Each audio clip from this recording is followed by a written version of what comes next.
नमस्कार दोस्तों, जीतना है तो जिद करो। जी हाँ, लेकिन जिद ऐसी होनी चाहिए कि वो सही डायरेक्शन में हो। जिद कोई भी कर सकता है, लेकिन लक्ष्य के प्रति जिद तब सफल होती है जब उस जिद को एक सही दिशा मिल जाती है। और ये सच साबित करके दिखाया हमारी इसी श्री राम कोचिंग के छात्र ओम प्रकाश प्रजापत ने।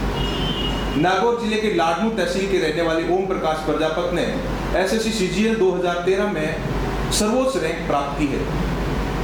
नियंत्रक एवं महालेखा परीक्षक के ऑडिटर पोस्ट पे ये सेलेक्ट हुए हैं और आज हम आपको उनसे रूबरू करवाने जा रहे हैं। ओम प्रकाश, बहुत बहुत हार्दिक शुभकामनाएं श्री राम परिवार की ओर से इतनी बड़ी सफलता प्राप्त करने के लिए आपको। Thank you sir. और हमारे छात्रों को अपना जरा इंट्रोडक्शन दें। नमस्कार दोस्तों, मैं ओम प्रकाश प्रजापत, निवासी कसुम्बी, जिला नागौर का रहने वाला हूँ और मैं अपनी सफलता का श्रेय अपने माता पिता व श्री राम कोचिंग को देना चाहता हूँ। और सबसे पहले मैं ये बताना चाहूँगा आपको कि मेरा सिलेक्शन एसएससी ऑडिट की पोस्ट पर हुआ, जिसके लिए मुझे निरंतर सबसे पहले जब मैंने तैयारी स्टार्ट की थी तो मुझे दो तीन बार क्या असफलता मिली, लेकिन उसके बाद में मैंने श्री राम कोचिंग ज्वाइन की और यहाँ पर director sir Subhash ji sir के निर्देशन में तथा फैकल्टीज़ द्वारा पढ़ाए, फैकल्टीज़ की हेल्प के द्वारा मुझे यहाँ पर काफ़ी मतलब हेल्प मिली मुझे और मैंने एसएससी एग्ज़ाम पहली तीसरी बार में क्लियर कर लिया। ओम प्रकाश, वैसे गाइडलाइन प्रॉपर ज़रूरी होती है और आपके भी शुरुआत में जब आपने तैयारी की तो बहुत अच्छा एक जुनून था।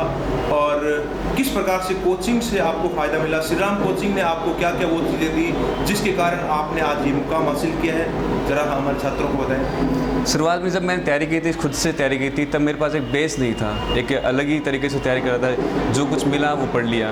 लेकिन उससे क्या मुझे नुकसान हुआ, उससे क्या असफलता मिली, 2-3 बार कॉन्फिडेंस लूज हुआ। लेकिन बाद में जब कोचिंग ज्वाइन की तो यहाँ पर टीचर के द्वारा का जो गाइडलाइन दी उसके अकॉर्डिंग मैंने तैयारी की। जब भी कॉन्फिडेंस लूज हुआ तो टीचर ने मुझे कॉन्फिडेंस बढ़ाया और उन्होंने निरंतर मुझे कॉन्फिडेंस बढ़ाते रहे, जिससे यहाँ पर कुछ ऐसे जैसे टॉपिक के कंसेप्चुअल वाइज भी समझाया गया, जो यहाँ रेगुलर जो टॉपिक वाइज टेस्ट चलते रहे और वीकली टेस्ट हुए और मंथली मेगा टेस्ट हुए, जिसमें मुझे हर बार कोशिश की कि उसको जो परसेंटेज है उसको बढ़ाया जाए और यही करता गया और निरंतर टीचर से हेल्प लेता रहा टॉपिक वाइज। हर टॉपिक का बेसिक क्लियर करता रहा मैं।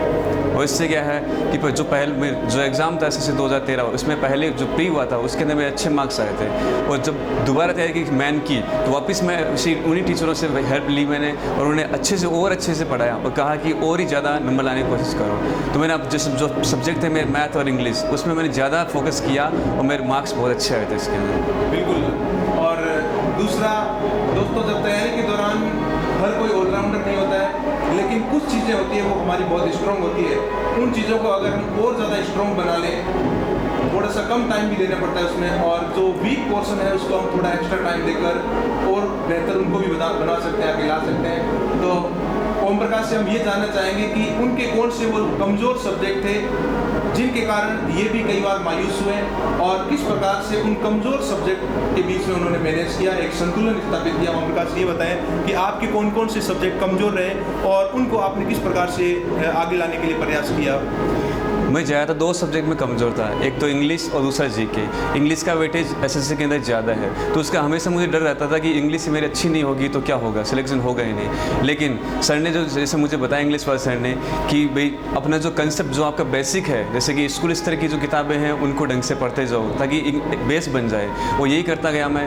जब भी मैं तैयारी की तो रोज़ाना इंग्लिश को मैं 2 घंटे अपने देता ही था। शुरुआत में जो शुरुआत होती थी पढ़ाई की वो मैं हमेशा इंग्लिश से करता था। बाकी बची जीके में जो क्लास के अंदर जो नोट्स प्रोवाइड कराते सर पढ़ाते थे उसके अकॉर्डिंग में चलता गया और जो टॉपिक अलग से एक्स्ट्रा प्रोवाइड कराए जाते थे उनको मैं ढंग से पढ़ता गया। बिल्कुल। और दूसरा, ओम प्रकाश, इंटरनेट के युग में आजकल प्रायकर स्टूडेंट के पास अवेलेबल है भाई, और आपने भी नेट का इस्तेमाल किया है और अच्छा फ़ायदा उठाया है। एक स्टूडेंट अगर सही दिशा में इंटरनेट का इस्तेमाल करे तो और बेहतर इस्तेमाल कर सकता है। आपने किस प्रकार से नेट का इस्तेमाल किया और अपने लक्ष्य के प्रति जो है और ज़्यादा उसको स्पीड बढ़ा दिया आपने इंटरनेट से, वो ज़रा छात्रों को बताएं। आजकल सभी के पास एंड्रॉयड मोबाइल है, आपके पास भी होगा, सभी के पास है। लेकिन इंटरनेट का यदि सही इस्तेमाल करें तो हम काफ़ी चीज़ें ऐसे हैं जो कि अपन गेन कर सकते हैं।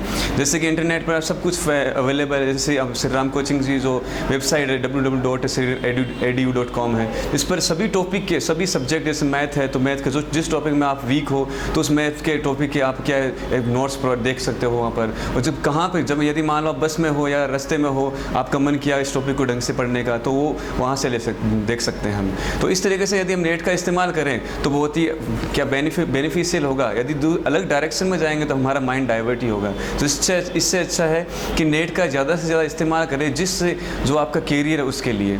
यदि अपना टारगेट एसएससी है तो एसएससी के जितने भी आपके जो पुराने पेपर है वो सारे नेट पर अवेलेबल है। जो आपकी टॉपिक है वो भी अवेलेबल है इस पर। और अभी फ़िलहाल ही पता लगा है कि श्री राम कोचिंग सेंटर ने जो यहाँ ऑनलाइन एग्ज़ाम भी स्टार्ट करवाए हैं, तो इससे क्या काफ़ी लड़कों को फ़ायदा भी मिलेगा। और मैं भी देखता रहता हूँ, मुझे भी आगे जब जो तैयारी करनी है आगे इससे और अच्छी पोस्ट के लिए लगना है, तो उसके लिए मैं भी क्या ऑनलाइन एग्ज़ाम कोशिश कर रहा हूँ देने की। बिल्कुल। ओम प्रकाश, आप ग्रामीण परिवेश से हैं और सामान्यतः हिंदी मीडियम वालों को गणित का और अंग्रेजी का, इन दो सब्जेक्ट का बड़ा डर रहता है कि ये दो चीज़ें तैयार नहीं होती है। जीके तैयार कर लेते हैं, रीजनिंग भी वो तैयार कर लेते हैं। तो गणित को आपने किस प्रकार से इस प्रकार से तैयार किया कि बड़े प्रभावशाली तरीके से, और आप धीरे धीरे इस पोजीशन पे गणित को ले आए कि आप अगर पढ़ाने भी आपको कहे तो आप इस प्रकार से उसमें अच्छे फील करते हो। तो आप बताएं गणित को किस प्रकार से बच्चा तैयार करें। गणित का यही है, जैसे मैं खुद मैंने क्या बीटेक किया है तो मेरे लिए इतनी प्रॉब्लम नहीं आई। लेकिन मैथ में जो एक कंपटीशन एग्ज़ाम में मैथ है और एक स्कूल स्तर की जो मैथ है उसमें दिन रात का फ़र्क है। कंपटीशन एग्ज़ाम में जो मैथ है वो कम समय के अंदर ज़्यादा से ज़्यादा क्वेश्चन सॉल्व करने होते हैं। तो इसके लिए एक ही है कि आप पहले बेसिक तैयार करें और प्रैक्टिस करते रहें। उसके बाद स्टार्ट में ये कोशिश ना करें कि हमारे क्या शॉर्टकट से करते रहें। स्टार्ट में यदि हमने शॉर्टकट से करना स्टार्ट कर दिया तो हम बेसिक ढंग से नहीं कर पाएंगे। स्पीड अपने आप आ जाएगी। जैसे जैसे हम करते जाएंगे क्वेश्चन को, बड़े बड़े क्वेश्चन करेंगे तो अपना क्या है स्पीड बढ़ती जाएगी अपने आप। तो स्पीड पहले नहीं, पहले आपका बेसिक है वो क्लियर कर लें। हर क्वेश्चन को एक अच्छे तरीके से किया जाए ताकि क्या है वही क्वेश्चन आपका बेस बनाएगा। और दूसरा, एक इंग्लिश मेरी वीक थी, तो इंग्लिश के लिए तो एक ही है, जैसे कि ग्रामीण परिवेश के लड़के ज़्यादातर क्या है इंग्लिश में ही वीक होते हैं, इंग्लिश में तो बिल्कुल ही कमज़ोर होती है। उसके लिए एक ही है कि इंग्लिश को रोज़ाना एक हैबिट बनाएं। और वही हैबिट मैंने बनाई। और जो आज जिस इंग्लिश में बहुत ही वीक था, जिससे डर लगता था, वही इंग्लिश आज मेरी मजबूती बन गई है। और जो मैथ, ये दोनों एग्ज़ाम ऐसे, दोनों टॉपिक ऐसे हैं, दोनों सब्जेक्ट ऐसे हैं जिसके बिना एसएससी के अंदर सिलेक्शन पॉसिबल नहीं है। बिल्कुल दोस्तों, हर सब्जेक्ट के बीच में जिसने मैनेज कर लिया, ठीक से अगर संतुलन बना लिया, तो उसे हम कहेंगे स्मार्ट स्टडी। इंटरेस्ट आता है कई सब्जेक्ट में या एक सब्जेक्ट में, और आमतौर पर स्टूडेंट उसी के पीछे लगा रहता है और बाकी जो सब्जेक्ट हैं वो पीछे छूट जाते हैं। इसलिए ज़रूरी है कि सभी सब्जेक्ट के बीच में बैलेंस बनाकर चलें। और दूसरा, हम बात करेंगे फीलिंग की। एक सफलता की फीलिंग अलग ही होती है, और जब हम इस प्रकार से जब तैयारी करते हैं तो बड़ी चुनौतियाँ और बड़ी समस्याएं इस प्रकार से लगता है, और कई बार हम असफल होते हैं तो मायूस भी हो जाते हैं। लेकिन जब हम सफलता की उस चोटी तक पहुँचते हैं और उसके बाद में एक व्यक्ति को किस प्रकार से फील होता है, सफलता का आनंद वो किस प्रकार से लेता है। तो ओम प्रकाश, ज़रा आप बताएं, आपको कैसा लग रहा है आज इतनी बड़ी सफलता प्राप्त करने के बाद। सफलता प्राप्त करने के बाद सभी को खुशी होती है, और मुझे भी खुशी है, अंदर से एक अच्छी फीलिंग आ रही है, चारों तरफ से बधाइयाँ मिल रही है। जब सफल नहीं हुए तो जब पहली बात तो क्या सिलेक्शन के लिए गांव छोड़ना पड़ता है, वही बहुत बड़ा मुश्किल काम होता है। दूसरी बात, यदि अपन 2-3 बार असफल होते हैं तो सब चारों तरफ से क्या है लोग मजाक उड़ाते हैं। लेकिन यदि एक बार सेलेक्ट हो गए तो उसके बाद चारों तरफ से बधाई मिल रही है, और जो लोग बुराई करते हैं वही लोग अपने बन जाते हैं। बिल्कुल, जब हम असफल होते हैं तब लोग कहते हैं कि इसकी असफलता तो पहले से ही तय थी, और जब सफल होते हैं तब भी वो कहते हैं कि इसकी सफलता तो पहले से ही तय थी क्योंकि ये तो पढ़ने लिखने वाला था। तो दोस्तों, हम आपको एक बात बताना चाहेंगे कि दूसरों के इच्छानुसार न चले। हमारी आत्मा क्या कहती है, हमारा दिल क्या जवाब देता है कि मैं कर सकता हूँ या नहीं। आप ये कभी नहीं सोचें कि समाज क्या कहेगा अगर मैं असफल हो गया, तो मेरे दोस्त क्या कहेंगे, मेरे रिश्तेदार क्या कहेंगे। उन सबको दरकिनार करें और वो कुछ भी नहीं कहेंगे। अगर आप सफल होंगे तब भी वो आपके साथ है, और अगर असफल होंगे तो तब वो इस प्रकार से आपकी आलोचना करेंगे। और सबसे ज़रूरी बात यह है कि हमें अपना एक लक्ष्य निर्धारित करना चाहिए और उसके अनुसार हमें तैयारी शुरू कर देनी चाहिए, और कभी ये नहीं सोचना है कि पता नहीं क्या होगा जब मैं फेल हो गया तो। और दूसरी बात, ओम प्रकाश, हमारे छात्रों को ज़रा आप एक संदेश देना चाहेंगे, जो छात्र इस प्रकार से तैयारी करते हैं और निरंतर जो है कई बार असफल होते रहते हैं और फिर मायूस हो जाते हैं, और फिर वो ये सोचते हैं कि शायद अब मैं इस लायक नहीं हूँ, और ये सोचकर वो तैयारी बंद कर देता है और कहीं इधर उधर दूसरे कामों में लग जाता है। उन छात्रों को ज़रा आप बताएं कि किस प्रकार से जो हम निरंतर अगर अभ्यास करें तो किस प्रकार से हम सफलता प्राप्त कर सकते हैं।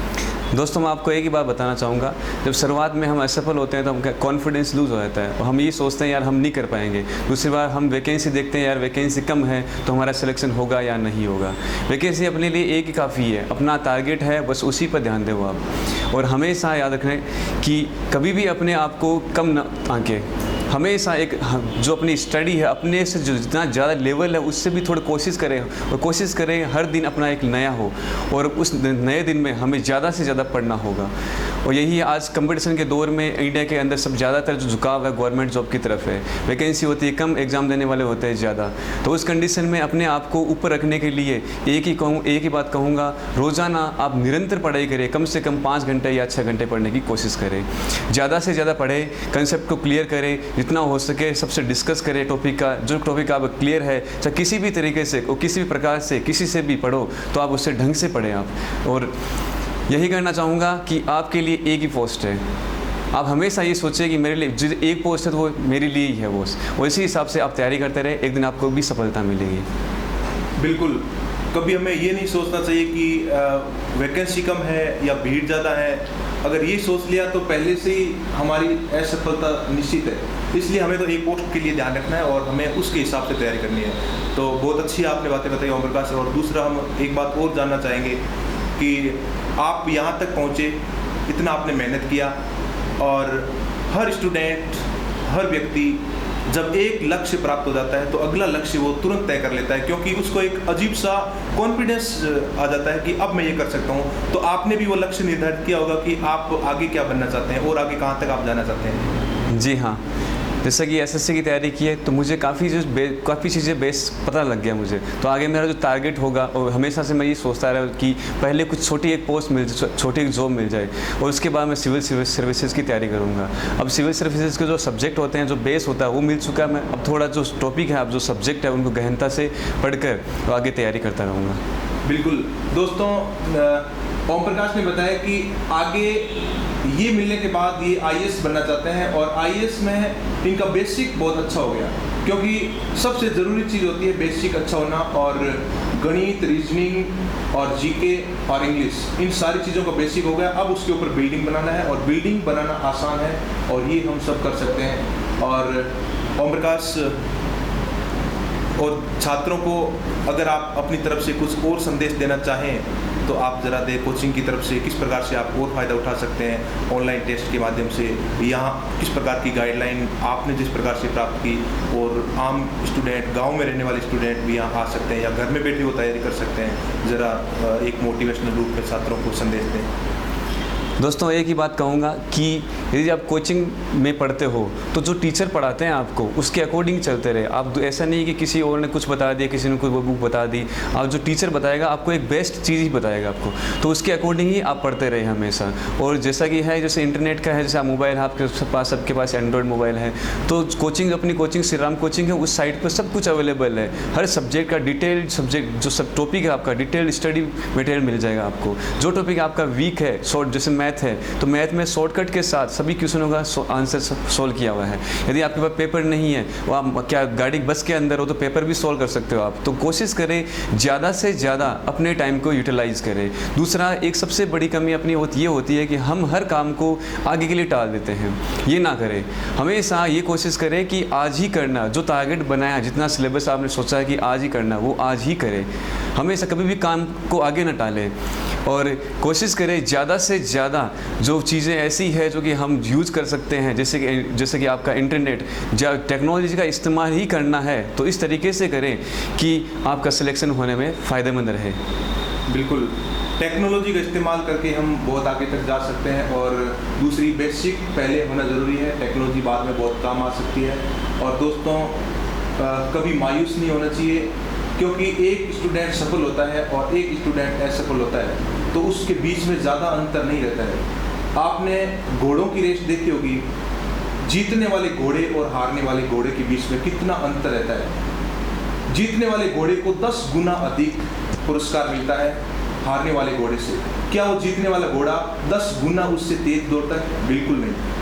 बिल्कुल अंतर होता है एक नाक के बराबर का, बिल्कुल 1 इंच का अंतर होता है, और उससे हार जीत हो जाती है और उसको इतना बड़ा पुरस्कार मिलता है। तो कभी आप ये न समझें कि जो सफल हो गया वो हमसे 10 गुना तेज है। बिल्कुल 10 गुना तेज नहीं है, वो आपसे थोड़ा सा तेज है। बस उन्होंने केवल ये किया है कि टाइम का मैनेजमेंट और दूसरे आसपास की चीज़ों को और थोड़ा सा त्याग, ये सारी चीज़ें करके एक अच्छी गाइडलाइन के आधार पर उन्होंने ये सफलता प्राप्त की है, और आप भी कर सकते हो। इसलिए प्रॉपर गाइडलाइन के अकॉर्डिंग आप चलें।